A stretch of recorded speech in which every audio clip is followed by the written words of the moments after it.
Hi, my name is Amy Hawes, and I manage the WealthWorks Northwest program for rural development initiatives. Hi, I'm Mallory Ray, Extension Community Economist at Oregon State University. We're excited to present this 4-part video series called WealthWorks in Action. We adapted the material for these videos from community-based workshops. We hope they're a resource for anyone, but these videos have been designed for people who have a basic understanding of WealthWorks and are looking to apply this approach in their communities. Okay, let's get started. The 4 videos in this series include Introduction to WealthWorks, Selecting a Sector and Defining a Market Opportunity, Mapping and Analyzing a Value Chain, and Analyzing Market Demand. These videos explore topics that are interrelated, and we recommend that viewers watch them in the order presented here. For more detailed information about the overall WealthWorks approach, please see the wealthworks.org website. Welcome to Analyzing Market Demand. Throughout this video series, we have talked about the importance of market demand. Now we will explore this topic in greater depth. This video will walk you through a set of principles to better understand the central role of market demand in the WealthWorks approach and how to start analyzing market demand for a value chain in your region to identify opportunities to generate long-lasting benefits for your community. WealthWorks offers an inclusive, grassroots approach to economic development. In WealthWorks, we measure success through the achievement of 3 goals. 1, building multiple forms of wealth that create household and community benefits. 2, increasing local ownership and control of assets so wealth stays in the region. And 3, improving livelihoods, particularly for people who are struggling to engage in the economy. WealthWorks makes progress toward these goals by finding opportunities to develop a region's assets to meet a market demand and coordinating players in a value chain. For example, dulse, a type of seaweed, is grown in clean Oregon seawater and is being marketed globally. The WealthWorks value chain is the coordinated, deliberate effort to align regional businesses and assets to respond to market demand in a way that meets stakeholders' shared goals and values to build local ownership, equity, and multiple forms of wealth for communities. These goals and values guide the group's efforts throughout their work. When thinking about which market demand opportunities to pursue, WealthWorks initiatives have looked at how different demand opportunities allow them to better meet their shared values and goals, whether it is the environmental stewardship goals, support for local businesses, offering fair wages, or others. For example, a beef cooperative sells naturally raised premium cuts of meat to buyers across multiple states. They choose to sell hamburger to area school districts at the current market price for hamburger, which is lower than the price they could attract in other markets. While pursuing a profitable business model, this deliberate choice to work with local schools allows the producers to build more wealth in their communities by improving schools' sources of protein. Demand is a fundamental component of a WealthWorks value chain. Regional assets are tailored to respond to changing preferences, or demand, in local, regional, and global markets.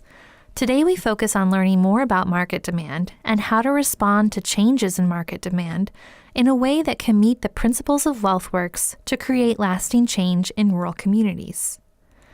It is important for communities and practitioners to distinguish between needs and desires in a community and market demand. The goal of WealthWorks is to build wealth through profitable and sustainable businesses. Let's use an example of grocery stores. Often rural communities will talk about the lack of selection and access to fresh food in their communities, and many focus on how much they want and need more fresh food. A grocery store's stocking decisions are based on their current understanding of the population's demand, which takes into account their own cost of providing perishable food items to distant small populations. While understanding these needs and desires are important, WealthWorks practitioners must look for market demand. When desire to buy a product is backed up by an ability to pay for it. This ensures that once built, a value chain can be self-sustaining. As you are making decisions about how to connect your region's assets to markets, you can choose to prioritize options that will meet local needs. However, a value chain will only be sustainable if it is driven by market demand. After you have selected a sector and have started your value chain mapping, you are ready to start gathering information about demand. This is an iterative process. You will learn and refine what you learn continuously. This work is tightly connected to your value chain mapping. Don't try to get everything right or learn everything the first time you approach it. Keep returning to what you know and track how markets are changing. Through this work, you may even decide to shift sectors or change the focus within a sector. Gather information about demand from existing businesses in your region that appear on your value chain map. Over time, you will form relationships with many of these businesses, but start by engaging those who are enthusiastic about being involved in the work. Ask them, what are they selling, to whom, and at what prices? This allows you to understand what market demand they are responding to.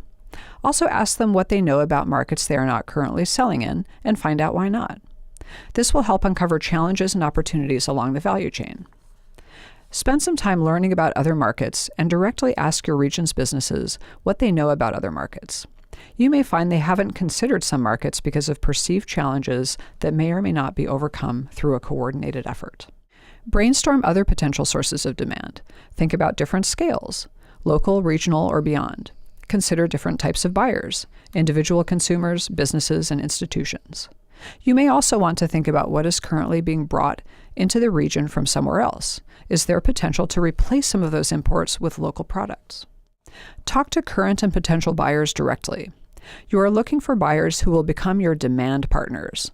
They can be businesses, institutions, government agencies, or individuals, and they can be in many locations along the value chain. Ask them, what would they like that you're not offering? Ask them about both the challenges and opportunities they have either experienced or perceive about working with businesses in the region. This process of talking to both the supply and demand ends of the value chain is the matchmaking process that needs to take place to find opportunities to better link local businesses with markets. It will provide insights into what products demand partners need and how producers and core value chain players can alter their businesses to match these needs. As you collect this information, keep the values and goals of your work in mind. Look for ways to connect these businesses and establish partnerships that build the value chain. Stay encouraged. Start with the most receptive businesses first, refine your knowledge and questions, and keep approaching more businesses in the region. Remember, at the end of the day, you are searching for viable business opportunities that are both in the business's self-interest and the community's common interest. You should also seek out secondary information, reports, industry associations, state resources to deepen your understanding of the sector and market demand outside your region. Next, we will talk about types of information you should seek. As you gather information, use these 4 concepts: assets, competition, scale, and attainable to analyze different types of demand and decide what additional information you need. Again, this is an iterative process. You will be unable to learn about all of these things at once, and you may find some information harder to collect than others. Build on your existing regional assets and the existing interests of businesses and entrepreneurs in your region. For example, if there are underutilized agricultural acres, which markets do you pursue? Other underutilized assets might include buildings, skills that people have, natural resources, or knowledge about those natural resources. Look for better ways to utilize your existing assets that your region's businesses support and want to pursue. Markets constantly change. In order to understand how to adapt to this change, the businesses in your region need a better understanding of the structure of their sector and how the resulting competition affects their profitability. Harvard economist Michael Porter's 5 Forces is a widely used framework to measure competition and understand sector structure. We will use the example of airlines, a sector with notable low profitability due to 5 strong forces of competition. First, consider, is there intense rivalry among existing competitors? For airlines, yes. Existing companies compete heavily on price. How much bargaining power do suppliers have? Plane and engine manufacturers, as well as various labor unions, have strong bargaining power and capture profit. How much bargaining power do buyers have? The average flyer looks for the best price alone and is willing to fly many different airlines. This indifference to brand or product gives buyers strong bargaining power. Are there high or low barriers to entry for new companies? The capital-intensive nature of starting an airline is easily overcome by using the planes as collateral for a loan, which is why new airlines continue to emerge. Are there substitute products or services which put additional pressure on the sector? Yes, passengers could choose to travel by car or train. These substitutes are more or less of a threat depending on route location and length. The airline sector has 5 strong competitive forces, which means despite investments and efforts, each individual firm's chance of profitability is low. Be realistic about competition from all sides as you think about how to encourage future growth. Porter uses the term positive sum competition to encourage businesses to avoid a destructive race to the bottom, that is, competing on price. While low prices can be good for customers, it can challenge a business's viability and may lead to declines in quality. Instead, Porter encourages businesses seeking to grow to find ways to serve the needs of different customer segments by offering differing prices, products, services, and features. This is easiest in markets that have more diverse demand. For example, the Food Innovation Lab at Oregon State University seeks new ways of using specialty food items. In this case, dulse, a type of seaweed, has been incorporated into a number of different food items, expanding the market by offering consumers more choices. Another component to viability is scale. A demand opportunity may exist, but if it is so small it will only provide some benefit to 1 or 2 businesses, that opportunity may be best explored by those businesses directly. The work of responding to market opportunities should focus on pursuing demand that can benefit a larger portion of the value chain. Scale also has a time horizon. Ideally, the source of demand you pursue is not only large enough to support multiple businesses, but it is also likely to continue to grow in the future. Search for attainable next steps. Building a value chain that can respond to market demand is hard work, and as we have highlighted before, a process of continual learning and refining. Work towards attainable goals in the short term as you continue to pursue long-term change. Progress will help keep businesses at the table to do the hard work of exploring new market opportunities. You should also apply the WealthWorks guiding principles at this stage and revisit the value chain partners' shared goals. What opportunities will best support your goals? What opportunities will result in the most benefit for your target group? You are trying to build wealth in multiple areas. Consider how demand opportunities might affect the 8 forms of wealth. You may be able to more efficiently build wealth by identifying underutilized assets, like idle acres, vacant buildings, and the skills, talent, and experiences of retirees and unemployed people in the region. As you work with local and regional businesses, balance scalability and sustainability carefully. You may not be able to rely on local supply or local demand alone, and it might take a creative approach to local ownership to meet an opportunity or fill a gap. Search for ways to include people who are struggling to engage in the economy in your efforts. This may be harder, but this is what sets WealthWorks apart. Intentionally search for ways to provide market access to small-scale, low-income suppliers and buyers. Prioritize creating quality employment opportunities in the region, and assist low-income workers to qualify and apply for these jobs. Think about how to increase local ownership opportunities for those struggling to engage in the economy. These efforts ensure that economic growth will have more of a direct impact on poverty in your region. We would like to end this video with an example from the Gambia, a tiny country in West Africa. While I was working for a nonprofit organization there, I was looking for ways to improve the livelihoods of poor smallholder farmers. The program I managed connected these farmers with a local tourism market, but that market was limited in size, and we wanted to be able to impact a greater number of farmers.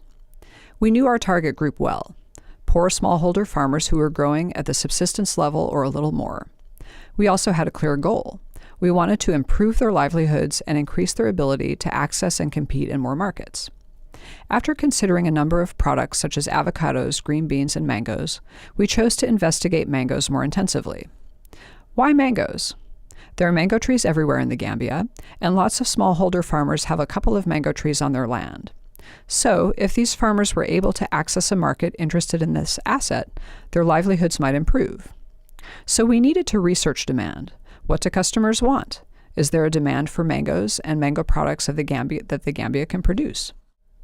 We carried out a study and found that there are a number of different forms of mangoes that are purchased: fresh, dried, puree, and canned mangoes.